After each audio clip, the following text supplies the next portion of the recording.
But thing is, it's Ooh. like it's winter, so we should expect it. But we always complain when it's winter and it's cold. I don't know why we do, but we do. We do these We're things. always surprised, even though we shouldn't be surprised. But Okay. you must be used to working in strange weather climates because you do a lot of outdoor shoots. And how do you cope with the ever changing temperatures? I don't cope. I Oh wish I could. no! Um, no, yeah, I mean, I'm often outdoors and you're always in some sort of horribly inappropriate costume. Um, so last November, I can't even remember anymore. It's all a blur. But I played a ghost bride in the woods in Hereford, just outside Wales. Yeah. And she was in a full wedding dress and little shoes with high heels. And we had to like, all the mud and you're stepping over logs and trying not to trip. I could hardly see with the veil as well. So it's always not what you want to be wearing as well when you're in that condition. I'm not surprised everything goes into a blur because you've got, according to IMDb, you've got 11 projects coming out this year. That's just the ones that have been listed on IMDb. So, how do you manage going from one project to another? Because it's not like it's the same role or the same type of role that you're playing in all these different films. It's a huge, varied amount of roles. How do you transition from one to the other? Um, I don't know. I think it probably sounds like more than it really is, to be honest. 11 films sounds like I'm working constantly, but in reality, you might only be booked to do 1 or 2 days on something. I don't know. I just keep going, What But what it's what can many of us do? Yes. exactly. We just keep going. Perseverance, apparently. I'm reading a book by somebody, Dawn Steele, who used to run a film studio years ago. She was high up in Paramount. And the early chapters of that were saying that she would just be constantly told to persevere, persevere. And it worked for her. She Yeah. ended up running a film studio. So fair play to Dawn. So I think we could probably all, you know, keep going, I think. But I did like an email interview with you just over a year ago, and one of the things that you said in that, I said, "What was the most difficult thing about your creative process that you had?" And your reply was the constant auditioning and seeking work.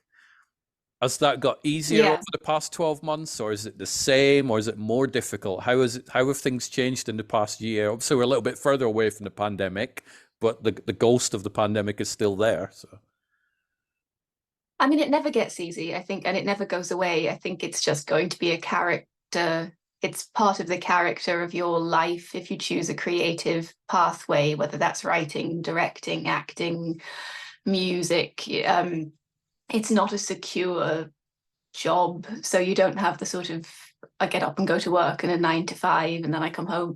You don't have that. So you constantly are hustling and you constantly have one eye on what's my next job? Where's my next job coming from? Who do I know who could help me get this other project off the ground?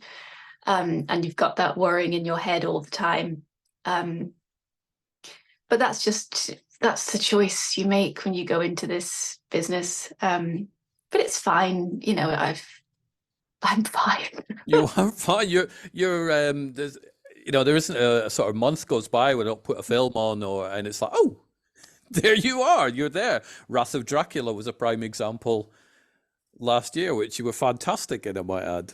Thank you, bless you. I mean, I worked for several weeks on my Romanian accent, and then I did it for my father the night before. He was visiting me the night before I left to go to filming. And he said, "Go on, then show me a bit." And I did a bit, and he laughed at me. And I went, hmm. That's not what But you then want to hear, is it really? Unless you're doing a comedic role. and then I thought, I kind of consoled myself and thought, what does he know about acting? I don't know. And I said, I'm going to do my performance anyway. And I went on the train the next day and did it. And then I think a couple of weeks after that was the Romford Film Festival. And I went and I ran into Kevin, who runs Nerdly. And we had the same conversation. And he said, oh, go on, then do a bit for me. And I did a bit. And he laughed too. Oh no. Well, I watched the film and I didn't laugh. I was engaged by that whole movie.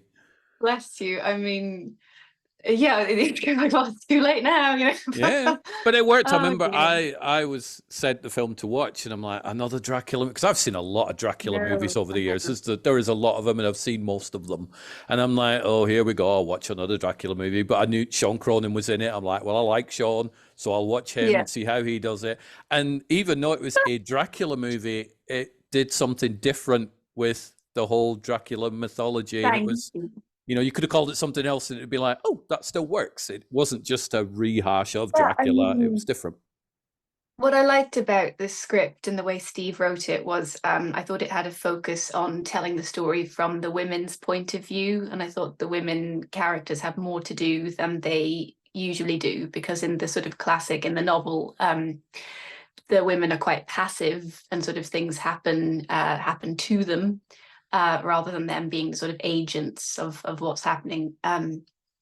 So like in our version, Mina Harker decides to travel herself to Romania to find Jonathan, and she bursts into the castle and takes on Dracula herself, which I thought was quite fun.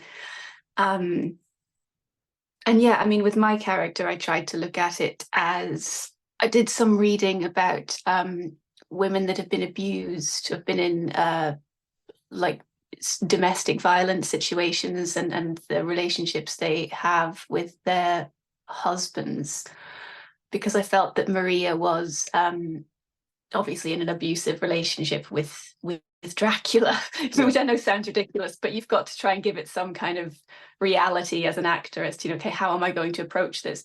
And you don't want to fall into the trap of just being a vampire where you just come up and go, you want to give Yeah. it some kind of humanity. So like there's a scene, for instance, where she kind of knows that she's in trouble, or she knows that he's going to be angry with something she's done, and she's sitting at the dinner table sort of waiting for him. And I got what from my reading and my experiences, I got the sense that she's there's something quite skittish about her, like she's listening to every single noise in the castle, and if she hears a creak she goes, oh god, is that him? Is that his footstep? Is he coming? And so that kind of, and the sort of tension and the way that she can never relax in her own home because she's constantly worried about, I mean, I was reading about women who, if they put their cup down in the wrong place in the kitchen, he would get angry. So that kind of, yeah, never being able to relax. You're always like, have I said the right thing? Is this the right place to put the cup, or should I put it over here? Oh God. And that kind of, and if you live like that for a long time, over several months or years, it does affect your mental health and your confidence and how you hold yourself and how you stand, and you become closed and you speak less because you're afraid of saying the wrong thing. And yeah, so I kind of tried to look into all of that and give it some sort of sense of reality. And it did work. The film, even though it was a Dracula movie, and we've all seen Dracula movies, it did grind it into a reality world more than a lot of other Dracula films and horror films I've seen. Thank you. That's really kind of you to say. And I didn't laugh at your accent. I thought your accent was fine. If I didn't know your genuine accent, and I do from your social media posts and stuff, then I wouldn't go, that's a strange accent. I suppose people are giggling because you're showing them, right, I'm me, but now I'm totally different, and they're like, wow. So I would Maybe go it's with that, just because it's so out of context, I guess. possibly. But She it's, said. we got about half an hour to chat or whatever. It's impossible to fit your entire filmography into half an hour. There's a lot that impresses me about you. Got that in the right order. A lot that impresses me about me. There's a lot that impresses me about Oh, you. bless you. One You're of very them, kind. one of them is not only the things on screen, and we'll get to that in a second, including Burnt Flowers, but it's your online presence where you are always promoting not just yourself, but the films you're in. And yeah, you do see a lot of actors doing that, filmmakers doing that, but not to the level that you do it, and that's a good thing. I've Um, encountered actors who are like, yeah, I've done the film, it's fine, and they don't really bother with the promotion, but you're always on board helping the film get out there. That's how Burnt Flowers popped up onto my radar, but we'll talk about that in a second. But has the publicity that you've done, the self-publicity, has that always been a thing, or is that something you learned? I mean, thank you for saying it's a positive thing, because Oh I God, worry yeah. sometimes that it's like people must be so sick of my face. No. Um, but I think that this is the way the world is going, unfortunately, and we've all kind of just got to get with the times. I say this quite a lot too. I mean, I also do work with Equity, the union, and I've just become a trustee of Unity Theatre Trust, which is a charity that gives out grants to help emerging artists and people who want to put on plays. And they do a lot of really, really good work. But I was at a meeting of Unity Trust a few nights ago, and I realized they have no social media presence. And I said to them, guys, you need an Instagram account. And you've got to move into the new world, because you're doing all this great work, but nobody knows about it. And realistically, that's how a lot of people nowadays function. If they want to check out a new theatre or a film or something, they type it into Instagram and they see what comes up. And that's a lot of people's first port of call.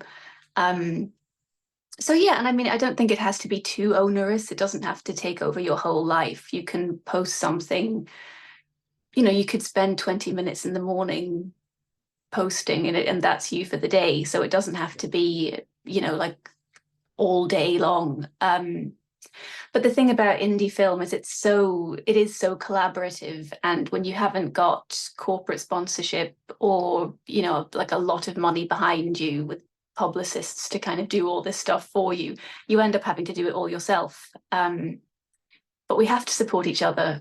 We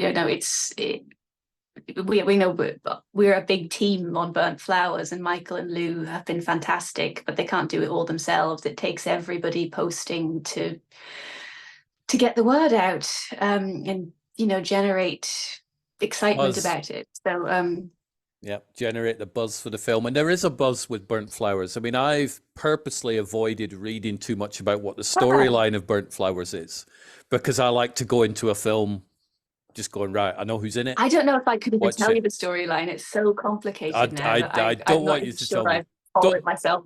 don't tell me. I know that you've worked with Michael before in Video Shop Tales of Terror, which was great. I loved that. On Burnt Flowers, we've got the wonderful, and yes, Kem, I know you're going to like the fact that I say wonderful, the Oh, I wonderful know. Kamal Yildirim, who I've had the pleasure of working with as well. So much time for that guy. What he does with a camera is kind of mind blowing. The I camera has a life of its own in this. It moves around corners and it snakes around, and it gives the film its character very much. I remember the thing that, and unfortunately didn't come out, but the thing I worked on with Kem, he had, I don't know what model of DSLR it was, but it was a DSLR camera, and he would, see him moving around and filming things. And then when I saw the finished footage, I'm like, that came from that. It's just, so Yeah. what he sees through his eyes is kind of mind blowing. But so it's great to see Kamal involved in Burnt Flowers. I love the poster art. There's something really, that film has me very curious. Oh, thank you so much. And yeah, the other great thing about the camera work is so the film was part of the film is set in the 60s, and when I watched the trailer, it really felt and looked like a 60s film, like it had been filmed in that era. It had a kind of sepia tone, and the way the camera moves, and sort of the camera feels very alive, like a fluid moving piece. It's got a life of its own almost, I think. um so yeah, no, I had a fantastic experience, and I I can't believe, I was thinking the other day, I think I did my first day of shooting on Burnt Flowers in October 2021. So Wow. that's how Okay. long it's been a part of my life. And I was doing my tax return the other day and going through, like, your diary of like when I did everything. I kept finding extra little days that I'd worked on Burnt Flowers that I'd forgotten about. So it's I think I'm going to feel the loss now that it's not like there's no more filming days coming up. Um, but it's such a big cast as well, and he's got Yeah. like all the names from the indie world, like Dean Kilby's in it, and Andrew Elias, and got God, Danny yeah, Thompson's in there, Danny, Lawrence Harvey, Annabelle Rich. yeah, They're all in there. I'm looking at them like, yeah, I like know so literally, many of it's these names. everyone. So he's managed to sort of get everybody in it. So yeah, and I'm excited. I haven't seen it myself either, so I'm going to see it for the first time on Saturday night with everyone else. So it's going to be a big communal viewing party. I'm excited. What is that like when you're sitting in an audience about to watch the film or watching the film that you've not seen yourself? So you can't go, okay, this bit's coming up. Oh, this is a shot they've selected. What goes through your brain then? Um, it can be kind of nerve-wracking because you feel a sense of responsibility. You want people to enjoy it and you want it to be good. Like I have a few friends that are traveling from London specifically down to Southend to see me. And you think, oh God, if it's terrible, then I've like wasted a full day of these people's time. But I trust Michael very much and Kamal, so I'm Yeah. sure that it's going to be a really great evening, and I hope people will love it. I think people in that room will love it because it's very much the right audience, and everyone you can feel it. I think when the room is kind of rooting for you. I think the people behind the film, it's not going to be terrible. It's not far from it. It's going to be pretty special, I think. So Thank you. do you like the whole atmosphere, of mingling and oh my god, it was amazing, or does it make? I think for me personally, because I'm not an actor and I've never done it, I would just go, yeah, it's great, and I'd run off and then No, I think it'll be fine. I think it'll be really fun. It's like going to a big party with all my friends. Um, yeah, no, I think it'll be a really, really, really good evening. I'm really excited about it. I'm going to stay the night in the hotel, which means that we can all have a drink together afterwards. And but, yeah, it'll be fun. so I can expect And lots of selfie pictures because I know I saw yeah, quite a lot that Kamal had taken. Everybody's arms around each other, go hey, because they'd all got together yeah, after. It's probably been a while It- since they've all hung out, hasn't it? So exactly. It's kind of like our rap party as well, because and the thing is, you often don't meet the other actors that are on the film until the night of the screening. So like I shot most of my stuff with Amber. Um, I didn't meet many other people. So a lot of the other actors, like Shayla, for instance, I've never met. So I'll be meeting them for the first time on Saturday. nice. Then you can, oh my god, you're amazing. So are you. There'll be lots of just like you say, it's like a rap party, which is But in a sincere way, yeah, not yeah, in a and it's very well deserved because it's I don't know what the budget is for Burnt Flowers. I'm guessing it's not two very hundred million little. dollars, so it's not that sort I of. think it says 12K on IMDb, which I think is incredible when you consider the number of cast. And we had a couple of really good locations as well. We shot in a building in Hertfordshire that's used as, I think, the Turkish embassy in the UK. There are scenes with like proper 60s cars. So like they've done really, really well. Like a lot of the set, like Lou dressed herself with, I mean, I recognized this pair of curtains that was in Video Shop and then turned up in Tony Rose's nightclub in Burnt Flowers. And it's just like it's reusing the same curtains for different things just because you've got to make it work on the budget. But they did a fantastic job. And obviously, it's been a while since you've shot the film, but thinking back, maybe in a few years' time, what are your favorite memories of the whole Burnt Flowers experience? Just hanging out with people that I get on with that are fun. Mike and Lou are lovely. Kamal is wonderful. It's really interesting. Somebody wrote to me because I put obviously like the trailer and stuff on my Facebook. And one of my branch members wrote to me and said, did you know that Alice Keitella was the first woman put on trial for witchcraft in Ireland? And I didn't know that at the time. And I'm now realizing that that name is obviously like in homage to this real person that lived. And I'm wondering if that gives me a clue to the character. So this is information that might have been useful to know in 2021. uh, so yeah, but Michael didn't want to give away too much stuff about the script. He wanted me to find my own interpretation of it. Um, So yeah. So I never really got an answer to some of my questions. I just kind of had to come up with my own theories for the character. Because I think I read an interview that you'd given online, and it was along the lines of Michael had pretty much given you free rein to go decide a lot Yeah. about Alice. Was that correct? He's like, and obviously, Yeah, yeah, I'm guessing he would have steered you in a different direction if you totally went down the wrong. yeah.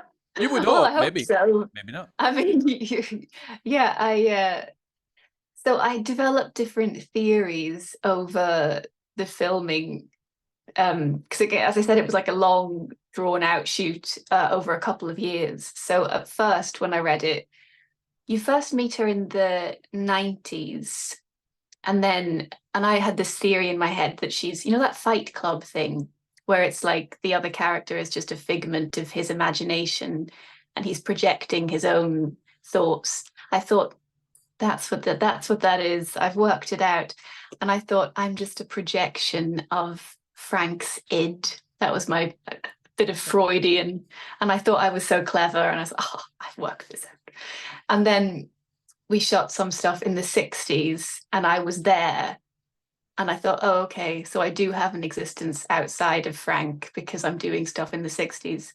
But then I realized they didn't age me at all. So I was the same age in the 60s and the 90s. And I thought, there must be something supernatural about me. Am I a ghost?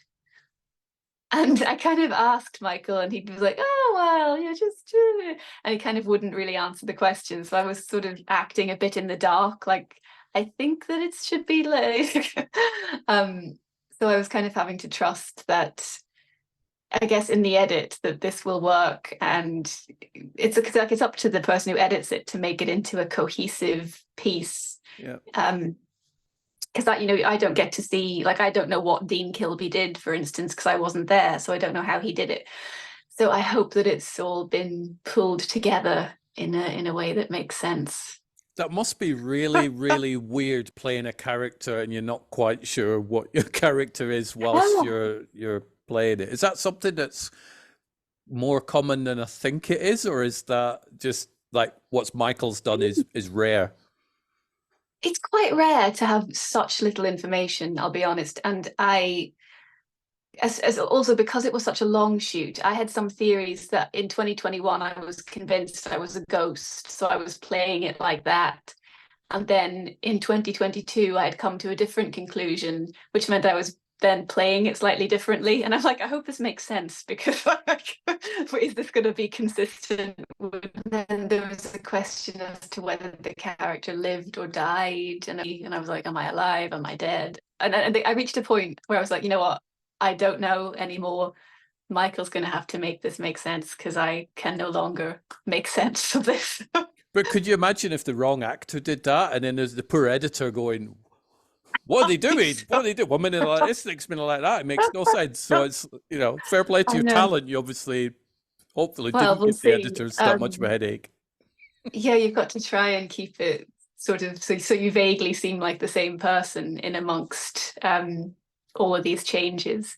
Yeah. But I think all the actors were in the same boat, as to kind of not being quite sure how all the storylines tied together. So yeah, I am also excited to see it on Saturday and get the answers to some of my questions Yeah. that I've had for the last 3 years. And I'm looking forward to watching it when I get to watch it as well. It will drop onto my sort of watch list or whatever at some point, but hopefully soon. Thank you.